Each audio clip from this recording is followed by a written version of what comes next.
নমস্কার, public news next চ্যানেলে আপনাদের জানাই স্বাগতম। সংবাদ পড়ছি আমি রুবি। গত প্রায় বছর দেড়েক ধরে দক্ষিণ ধলাইয়ের শেওড়ারতল জিপি এলাকাধীন জয়নগর কালাখাল রিয়াংপুঞ্জির সিসি ব্লকের রাস্তাটি ভেঙে পড়ে থাকায় এলাকার জনগণ প্রচণ্ড অসুবিধা ভোগ করে চলেছেন। সোমবার কালাখাল রিয়াংপুঞ্জির বাসিন্দা সুলভ রিয়াং, আরতি রিয়াং, নিপেন রিয়াং, প্রীতি রিয়াং এবং ধনঞ্জয় রিয়াং বলেন, প্রায় 1.5 বছর ধরে তাদের গ্রামের সিসি ব্লকের রাস্তাটি ধসে যাওয়ায় তারা প্রচণ্ড অসুবিধার সম্মুখীন হয়ে রয়েছেন।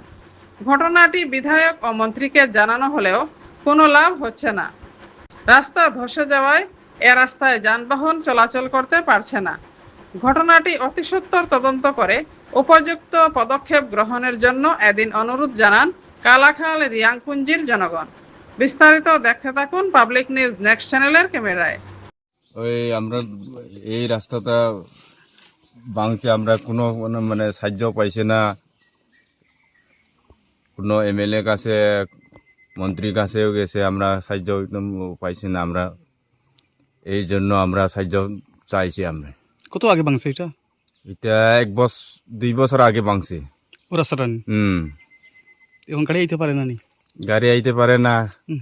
আর আমরা বেমার সেমার ওই যে দেখো গাড়ি আইতে পারছে না। আমরা ঘর থাকি সুবিধা হয়েছে না। আমরা বেশ মুশকিল আমরা পড়ে গেছে, বিপদও পড়ে গেছে। রাস্তা পার হইতে পারছে না, কিছু বেমার সেমার এলেও বহুত দিকদারি হয়েছে। এইটার জন্য আমরা সাহায্য চাইছি সরকারের অনুরোধ।